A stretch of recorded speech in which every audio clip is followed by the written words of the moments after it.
undisputed. Thank you guys for having me. Welcome. I was just telling him, I looked at all his numbers from rookie to second year.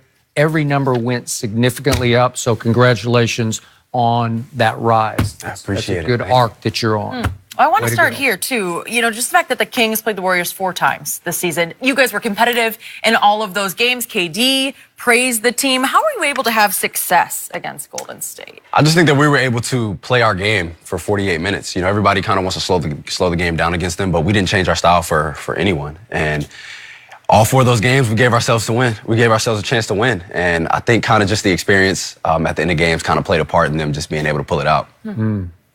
So defensively, how did you go at it, or did you care? Did you just say we're going to outscore them, or did you really game plan to try to slow them down? Well, one of the games we broke the record for the amount of threes made by both teams in a game. So you try not to outscore them, but at the end of the day, you have to score the ball. You can make all the game plans you want defensively. It's going to be hard. You got to chase Steph around. You got to guard KD. You got to guard Clay. And you were guarding mostly Steph. Yeah. Okay. And what's that like? You better be ready to run. You have a lot. You got a lot of guys who like Kyrie, Dame, who can do it off the dribble. Steph can do it off the dribble, but I think what makes him extremely dangerous is the fact that he can get off the ball and he's able to run around 17 screens and still able to get his shot off. So I think that's what just makes him. And you got to be ready to run into 17 screens too, right? Yeah, I got hurt getting hit by one of them. Really? Just running so fast and not being able to dodge it. You can definitely get hurt. What was the circumstance? Do you remember? It was one. I think it was Kevon Looney. Steph was he threw it and just got a back screen out of nowhere. Yeah. So you definitely have to communicate, and I didn't get that, and I kind of just got hit. And you got rocked. You got. It was more so I got hit in my leg, so it was like my hip. But man, Steph is a difficult guard. Kevon's a big man. Oh yeah. And they like setting screens. You have to have guys that want to get you open. If you have Shannon here, and he wants to get you open. True. That guy's gonna get rocked. You say Steph loves running, and he runs a lot. But we hear it says like when a guy gets tired, the first thing to go is his legs. How's he able to run so much and still be able to get those shots up late in the ball game like he does and make them? I think it's preparation.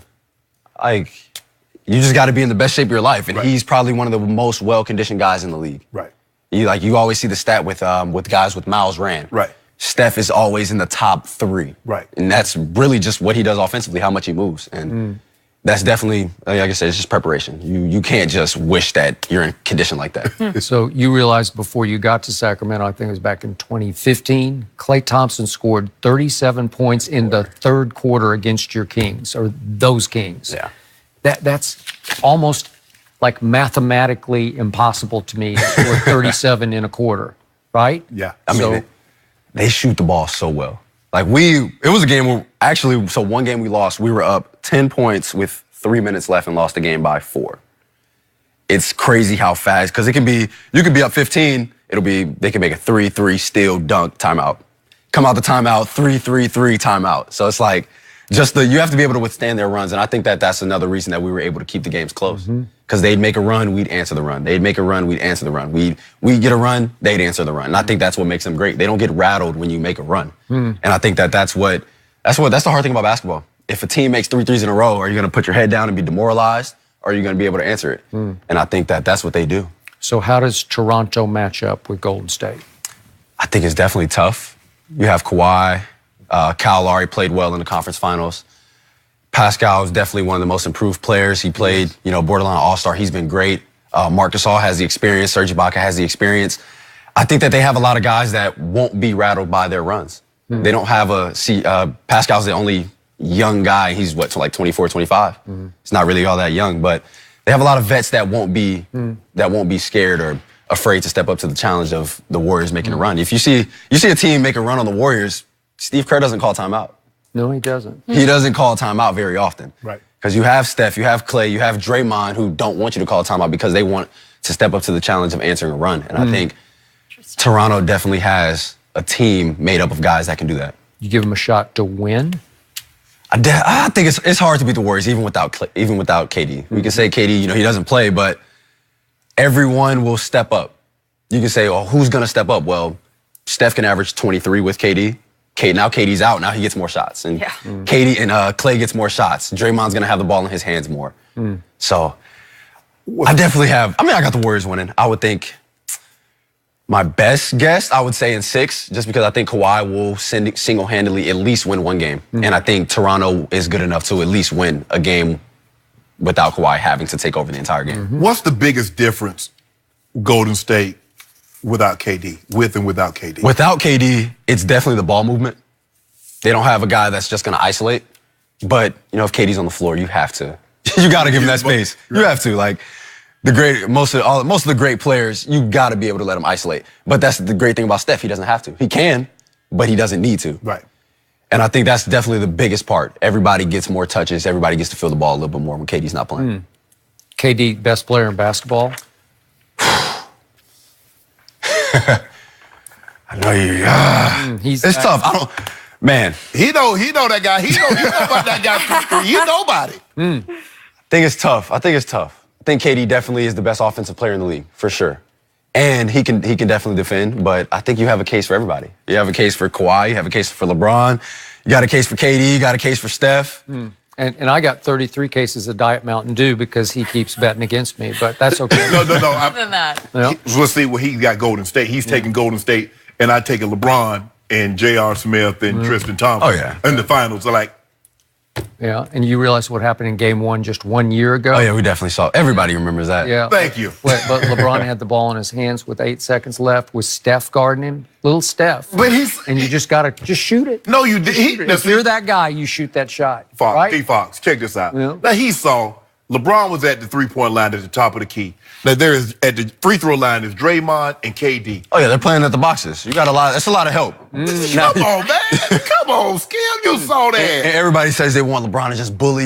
You can't bully the entire time. Look at this. Seconds, just take one dribble to your left and rise up and shoot a virtual free throw. Shoot a Michael Jordan at Utah shot. Now, hold the pose. Go ahead. Hold the pose. Go ahead. Now, one thing I can say is he probably shouldn't have tried to make that pass in that situation. There we That's go. a tough pass. Right. Extremely tough pass. This man's a point guard. He knows. Right. Yeah. It could have been a lot of easier passes, but I wouldn't just say he should just shoot it. But Clay did the right thing. Yeah. Clay says, I'm not going to give you a layup and have you guys go up by 1. I'm going to put the pressure on you to make you go to the free throw line and make 2 of them and be up by 1. Okay? Because he knew George Hill is not going to make both free throws. He didn't know that. George Hill, he knows. Hey, all right, now, I had G Hill. Yeah. G Hill was my vet when I first came in the league. He was. G Hill can shoot the ball. Come on now. G Hill can really shoot the ball. He's been around the block. He's been on a whole bunch of teams because he's not that guy. And again, he was on my Spurs for a long time, and they finally said, that's enough of that. And he went to Utah, and those guys went to conference finals, twice? He's pretty good, but you don't put Game 1 at Oracle in his hands at the free throw line. Now, it's not like he just clanked the free throw, though. He made the first one. He made the first. The second one went in and out. He didn't just miss the free. He didn't just clank it. Yeah, but you thought he clanked it, right? I thought he should have. Well, hold on. we just going to gloss over the fact that JR got the ball with 5 seconds up under the rim. Now, I can't say anything about that. That was after the fact. That was the fact. The fact was the best player on the planet turned down the shot. Fuck, you said I got to go through every day. Yeah. JR has the ball. A 6'6" guard has the ball in his hands with 5 seconds in a tie ball game, 2 feet under the basket. And he brings it out to half court. Can you explain to me why? He brain locked like he has many times in his career. That's the one guy you can't really trust in that situation. He did what he's done many times. I don't think that's been done many times. No. Not like that, but he's had a lot of But I wouldn't expect it at that moment, Skip. He had been like okay. He'd been okay. Yeah. But again, you could have eliminated that moment if you had taken the shot. So even if they win that game, what? Do they win another one? Yeah. Hey, you win Game 1 at Oracle, the whole pressure shifts back to the home team. Then you get a free shot in Game 2. I like that Cleveland team. I thought it was pretty good. Come on, Skip, stop you told me they had the best player in the world at the helm. And guess what? He went away and they was in the lottery. Okay, but they had G. Hill. And the Eastern Conference. They had Tristan. Come on. Whatever. They did. They had Kevin Love. Really, Skip? They could have had Kyrie, but they didn't. Yeah, exactly. Right. Now, I'd like that chance was a little better if we'd had Kyrie, but it probably Skip. Golden State is loaded. They were a great team before they got KD. KD makes them unbeatable in 7 games. I think they're unbeatable already. Oh, we took them down. You saw we took them down, right? You saw we took them down in 7 games. Took them down. That's why they went and got KD. So, how much disruption would it cause if, let's go to game 3. Let's just say, for the sake of argument, that Golden State loses the first 2 games at Toronto and they go home and Kevin says, I'm going to go. I'm going to try it. And even if he's not quite right, how much would it disrupt their offense to try to fit him back into it after the flow they've been in? I don't think it disrupts him at all. Okay. I don't. I mean, he's going to come back, and even if he's hurt, he'll give you 30. He'll still give you 30. But you still have guys that can, Steph and Clay, how often are they really just going to get in shooting slumps? Like, those are the 3 guys that you really have to key in on. Draymond's going to do what he does. Draymond doesn't have too many bad games because his game isn't based on putting the ball in the basket. He's going to rebound, he's going to defend, he's going to create shots for other guys. So he's not going to have a bad game. Okay. So KD's going to give you 30. Now you just got to hope and pray that one of those guys isn't hitting. It's cold, yeah. I don't think he disrupts their offense. Okay. He's definitely going to hold the ball a little bit more, but their offense is still going to flow without Did you guys double KD? Was that the idea? Didn't. We didn't. Did not. I mean, of course you try, because if you who do you double off of? Yeah. Come on, Looney. You can talk about it, but if you bring the big, their offense, like, it's hard to describe. We're going to say that they have a lot of guys that know how to play the game of basketball. You have a lot of guys in the league that are talented, and I realized that when I came in. Everybody's talented, but do you have guys that know that understand the game? If you double off of Kevon, he's going to cut. Right. He's going to get the shot that he's most comfortable making, and that's a hook shot from 3 feet, or he's going to dunk it. Right. Okay, so you come off of him, now you leave who? Draymond? Right. Draymond's going to cut. He's going to the basket. He's going to catch it. He's going to either throw the lob or he's going to lay the ball up. Now you can't leave Steph and you can't leave Clay. So they have 5 guys who are just intertwined so well that you can't double. It just makes it too hard. You got to be thinking 5 steps ahead. Yeah, and they are.